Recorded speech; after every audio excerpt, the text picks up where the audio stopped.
Every garden needs an asparagus patch, and here's 3 reasons why.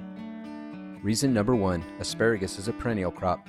Plant it once and it can produce fresh food for 20 years or more.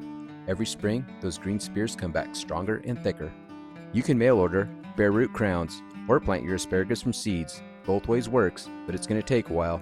You might have to wait 3 years to harvest. Asparagus plants are either male or female.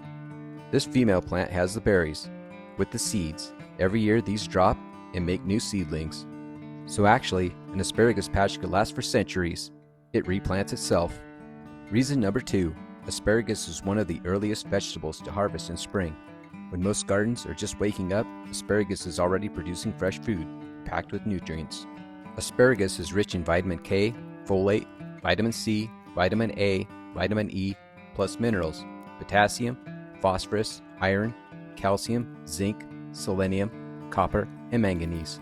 Don't forget the antioxidants like glutathione, lutein, and other flavonoids.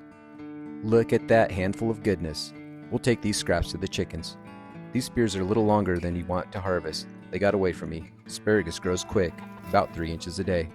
Reason number 3, asparagus is drought tolerant once established. Its deep roots can drill down 10 feet for moisture, helping it survive hot, dry summers. That makes asparagus a great crop here in the drylands of southeast Colorado. And what could be better than asparagus and eggs? I'll tell you, asparagus and steak. See you next time at the Windmill Garden.